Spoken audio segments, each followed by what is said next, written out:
What's going on, my broskiis? My name is Toadskii, back again, here to bring you guys yet another One Piece Treasure Cruise video. And today, here we are with a brand new GARP challenge series. And of course, we got HODY Jones making his way to Global.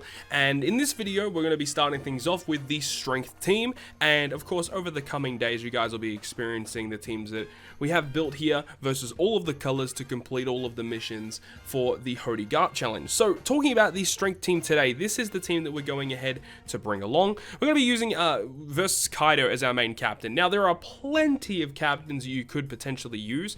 One thing about Kaido that really struck me that's going to be really cool is the fact that he has the multi-stage special. And what I mean by that is like you can have a boost on one stage and then you can carry it over to the next stage.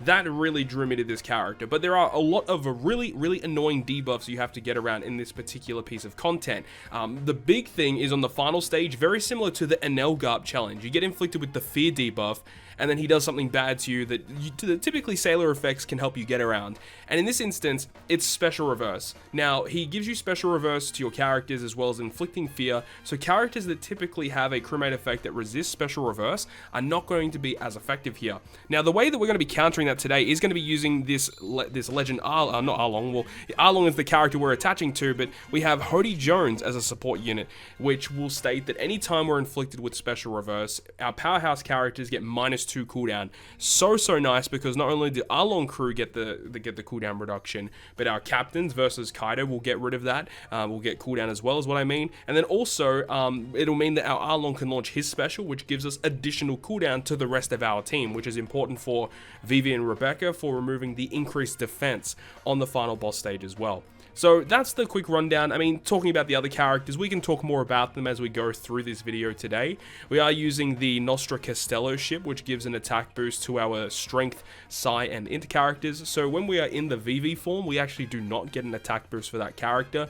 But it's definitely important that you have some sort of way to get type slots. And that is part of the reason why I didn't want to go ahead and use the Victoria Punk, which gives you a higher chance of landing tandem slots, because there is a specific stage in this fight where getting type slots is going to be very important for getting through it. So we'll talk more about it once we get into the content, but I guess without further ado, let's jump into it.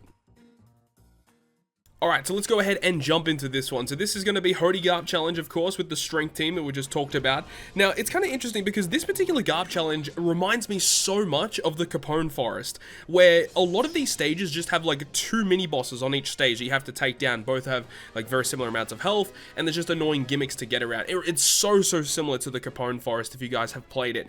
But the first few stages, of course, are pretty rudimentary. You've got your typical stage here, of course, where we're going to be trying to get our cooldowns, and then the stage after this is going to be against a mini-boss HODY Jones. There's also some mob characters which have like low HP, high defense, pretty typical stuff. And with HODY Jones, I'm not really too sure on when he actually activates it, but sometimes when you don't kill HODY Jones in one turn, he will give you attack down. And it's interesting because I've tried a couple different teams here, and it's kind of weird. I don't know when he activates the attack down. Sometimes he activates it and sometimes he doesn't. So I think in this particular clip here, you'll see that he's going to go ahead and activate that attack down to our team for 4 turns, which obviously is a bad thing, but when you move on to the next stage, it doesn't really make too much of a difference, because the next stage is not really too tricky, it's just more annoying, right? Because the next stage after this is going to be Hammond. That's the name of the guy on stage 3.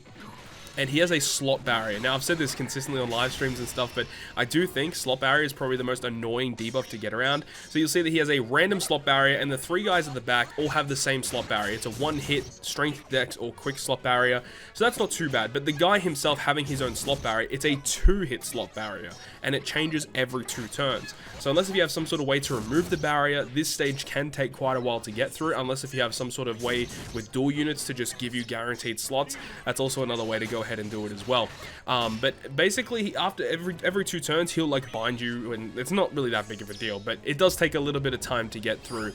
Stage 4 here, though, against Hyozo and Vanderdecken, both of which have 1.8 million health. You can see the orb change there. You'll get badly matching block or bomb orbs, and you are going to be poisoned for 98 turns. Now, I believe the poison is just under 3,000 damage per turn, But of course, having a support that can just outright remove that is going to be great. Otherwise, you're going to be taking 3,000 damage per turn, and no one really wants that at all.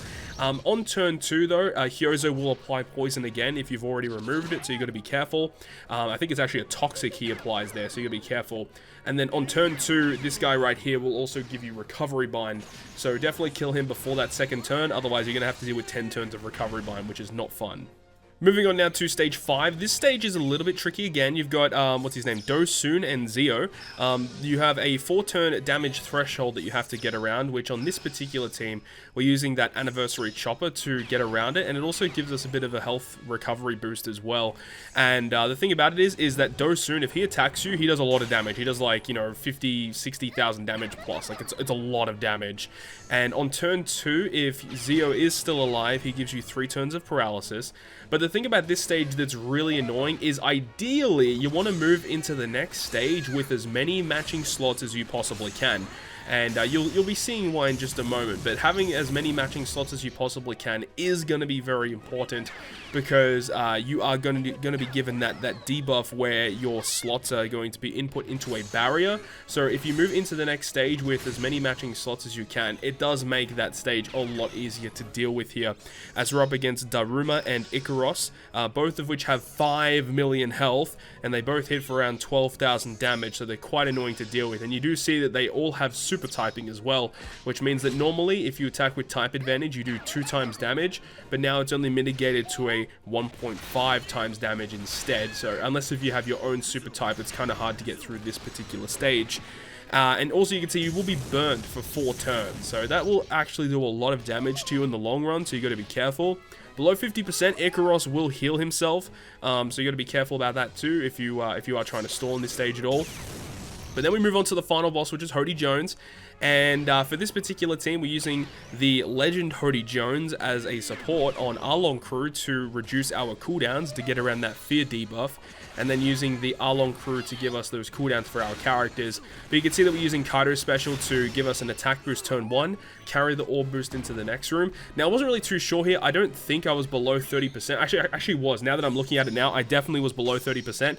So realistically, I could have just used Arlong Special and that could have been it. But I decided to use the Kaido Special just to get the Kaido 2.25 guaranteed. I probably should have went ahead and used the Arlong Crew Special anyway at first, before using the Kaido, but either way, he has defense up. After 1 turn, he gives himself Rainbow Shield, so technically you could stall 1 turn if you wanted to, and then use the Vivi Rebecca Special, so you don't actually need a unit that can reverse your cooldowns, but having it definitely means that, you know, if you were at low HP, or you need to tank a hit, you're able to do so, because HODY Jones does hit relatively hard, okay?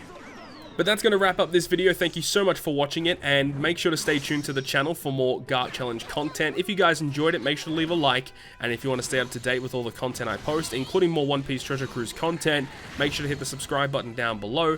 But on that, guys, I'll see you guys within the next video.